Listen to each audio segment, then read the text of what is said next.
Welcome back, everybody. So let us discuss the Chicago Blackhawks. Also, I will be discussing Patrick Kane and Alex DeBrincat. I'm not doing just a specific Patrick Kane video. I thought about this today, and I thought, you know what, I've done a Patrick Kane career video not that long ago when he hit the 1,000-point mark. So I'll link that at the end of this video as well.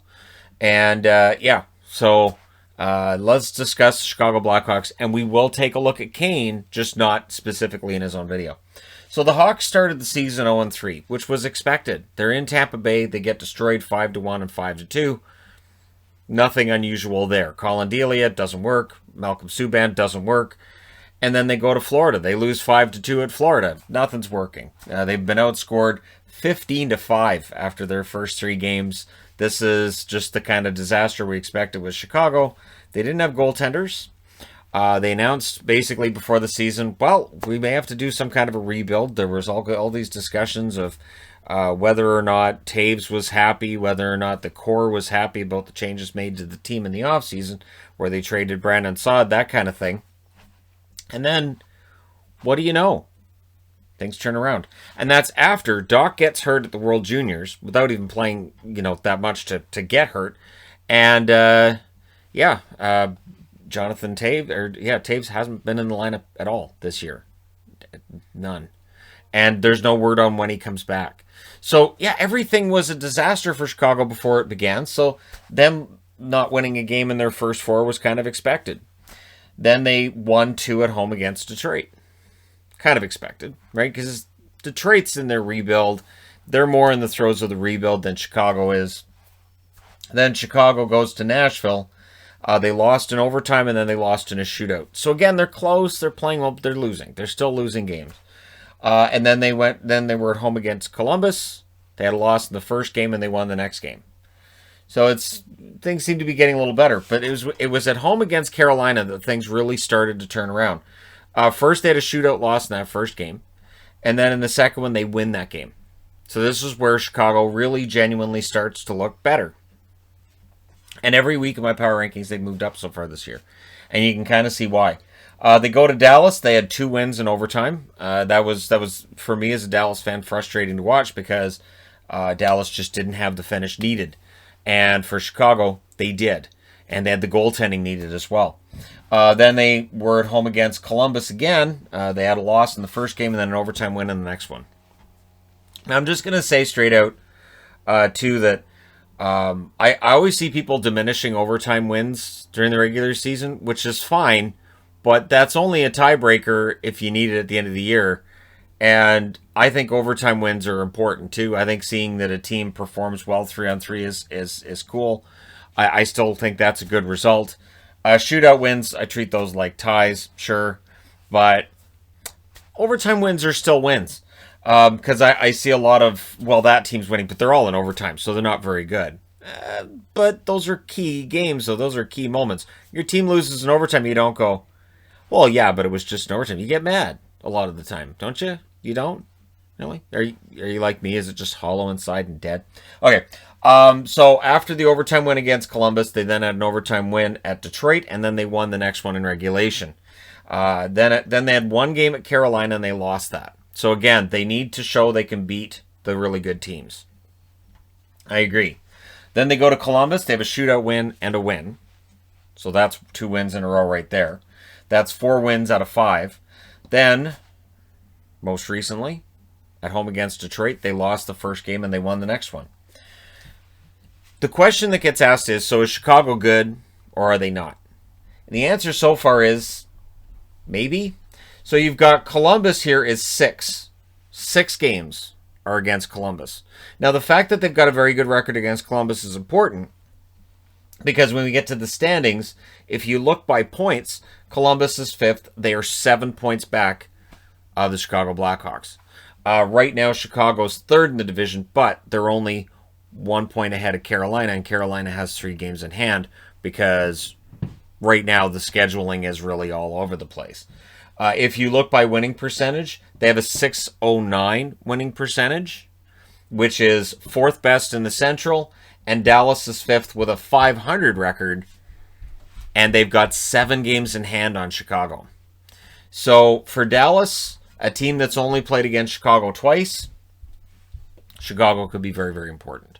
If Chicago can win half of those games against Dallas, it's going to be hard for Dallas to catch them. If Dallas can win a majority of their games against Chicago, it makes things a little bit easier. That schedule, though, could absolutely just destroy Dallas. It could destroy really good teams. It could destroy mediocre teams. It's just there's a lot of games in a short period of time. So, what's next up for Chicago? The biggest test they've had this season. They have 3 at home against Tampa. 3. If they can win 2 out of those 3, legit. If they win 1 out of those 3, they still got my respect. If they lose all 3, then we can have the discussion about whether or not their record is more indicative of who they've played.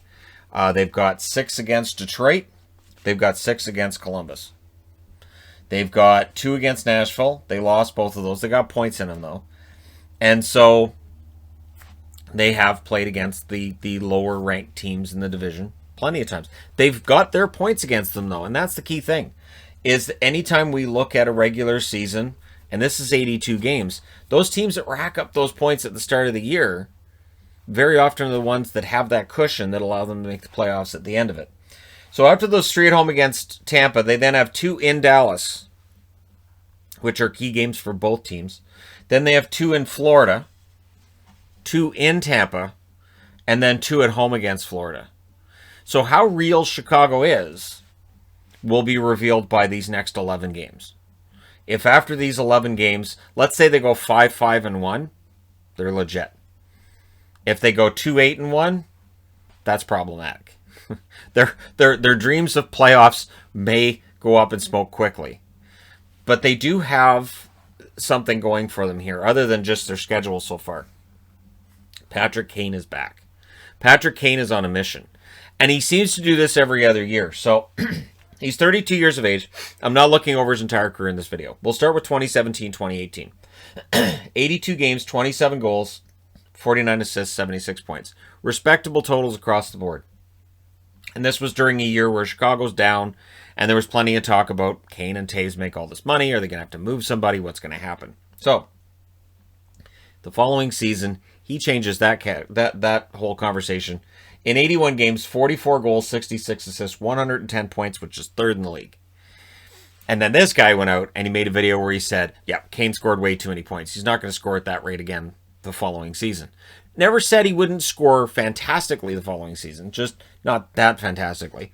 And so I thought there'd be some adjustment, and there kind of was. Last year, 70 games played, 33 goals, 51 assists, 84 points.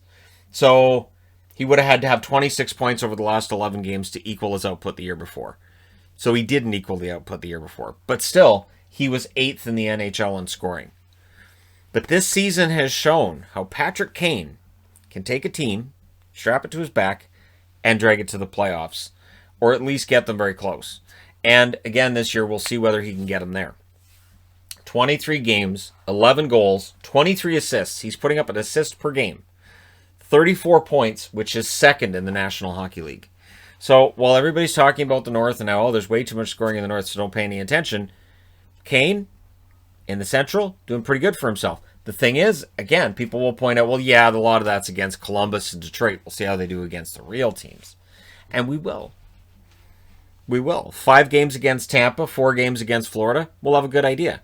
And isn't it remarkable? This shows how much things have already changed, that Florida is being seen as now a measuring stick for how good your team is. So if you're a Florida fan, you can kind of feel good about that for right now. Because again, right now, there are 3 really, really good teams in this division in Carolina, Florida, and Tampa. The record would seem to indicate that. And as the season goes along, we'll see if any of them falter. But Alex DeBrincat, or I want to talk about this too. So the career of Kane now, 996 games. So he's going to hit 1,000 games. And I thought, okay, I'm not doing another video in a week on Kane. I'm going to mention him in this one, and then we'll see if there's something else that happens where I can do a whole video on Kane. 1,000 games is coming. 996 played so far. 400 goals, which puts him at 100th. He's the 100th player to hit 400 goals. He's 66th on the all-time list in assists with 656. He's 72nd in career points at 1,056. He is a first ballot Hall of Famer. There's no doubt in anybody's mind, I think, at this point, that Patrick Kane goes into the Hall of Fame that first time he gets the chance. Alex DeBrincat, though, 23-year-old, This is one of the reasons why when people talk about, Chicago needs to tear it down to a full rebuild. No, they've got Doc, they've got DeBrincat, they've got Lankin and Annette, who's 25. They've got a lot of good young players on this team. They don't really need to do a rebuild. They've got a lot of good young defensemen coming up too, and guys like Bowden and Mitchell, and of course you've got Suter and Kurashev up front. This is a team with a lot of good young players. DeBrincat is rookie year, 2017-2018, and this was after he got drafted, and I said this is going to be a steal for Chicago in the second round. I just know it. 82 games, 28 goals, 24 assists, 52 points. He's 10th in Calder voting that year, which I think is kind of late. I think that seems kind of odd. 28 goals and you end up 10th, but hey, good draft year, or good rookie year, rookie class. Eventually the words line themselves up in your brain and you kind of put them together. Good rookie class that he had that year. 2018-2019, 82 games, 41 goals, which was 6th in the NHL, 35 assists, 76 points. So coming out of that year, I really felt like he was going to have a 50-goal season. I was like, this kid's going to get a 50-goal season. He has to. He's too natural a goal scorer for it not to happen. And then the sophomore jinx, which he had avoided in his sophomore year, it showed up in his third year. Junior year? Yeah, sure. So 2019-2020, 70 games, 18 goals, 27 assists, 45 points. And I saw a lot of posts then about how he's overrated. He wasn't very good. Maybe Chicago might want to trade him when he signed a contract that's currently got him. I think his cap hit's $5.1 million. It's not worth that. And there were a lot of those posts based on the 1 year. And that's the danger of just basing things like that on the 1 year. DeBrincat has always had that talent. He sort of reminds me of what Brock Besser does in Vancouver, where the talent will be there, and then at certain points in time, there's a drought, and you go, is it coming back? In DeBrincat's case, it has come back. Absolutely. And I still think at some point Alex DeBrincat scores 50. I really do. 19 games played so far this year, 11 goals, 14 assists, 25 points. He's 7th in the National Hockey League in points right now. So both of them are in the top 10 in points. And for DeBrincat, in 19 games, he's got 11. Last year, in 70 games, he had 18.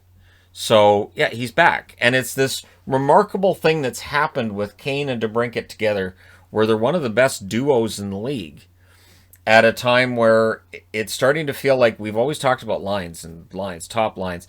And the duos thing seems to be getting more and more traction now, where we're talking about two guys who play really well. The third guy on the line's fine, but you really focus on those two guys. And in this case, DeBrincat and Kane have both been fantastic. I'm not going to rule out Chicago coming out of this with a good record. 5 of these 11 games are at home. And we can have the argument about whether or not home ice means a lot. I would also point out that when fans were in attendance, home ice didn't mean nearly as much either as people might think. Good teams tend to just win and poor teams tend to lose. And it doesn't necessarily matter whether you're at home or you're on the road. And from 1 year to the next, it can reverse. Sometimes the team's great on the road, sometimes they're great at home. And it's no rhyme nor reason for it. And even ask the team, and they're kind of like, I don't know. For Chicago, it's going to be interesting because right now they look like they're entrenched in the playoffs. They're 7 points clear of Columbus. By points percentage, they're .109 ahead of Dallas. So if they keep their record, say, even from here, if they end up having just as many wins as they have losses, maybe some overtime loss points thrown in, they make the playoffs. I'd be very surprised if they don't. If they finish, I think right now they're 5 games above 500. I think they make the playoffs. But a lot of it's going to hinge on these 11 games here. Tampa Bay sunk them right here, 5-1 and 5-2. If the Blackhawks look like that team again, over those 5 games, we're suddenly having a completely different conversation. Because then those other 6 games, the 4 against Florida and 2 against Dallas, they really can't afford to lose very many of those games. And the pressure's on. But I would be interested to know what you guys think. Are the Chicago Blackhawks for real? I still feel like there's an incomplete on their report card because we need to see more of them against Tampa and Florida. They just have the 2 games against Florida and the 2 games against Tampa, and they were at the start of the year. So they've won a lot since then. But again, I would need to see more. This is where the structure of this season makes things so different. There are teams with good records, and then you analyze it and you go, oh, but they haven't played anybody. Or teams with bad records, and you go, they've kind of got killed by good teams. So we'll see if this evens out. We'll see if Chicago is still in a retool / rebuild by the end of the year. I don't think they are. And I think they've shown they're a pretty darn good team right now. And they've done it without Doc and Taves, which is absolutely remarkable. So kudos to them for managing to keep themselves above water, and we'll see whether or not they keep their heads above water through the rest of the season. Let me know your thoughts. Hit like and subscribe if you're browsing your way through. You just happened upon this video. And hey, thank you guys so much for watching, for all your support. I will talk to you again soon.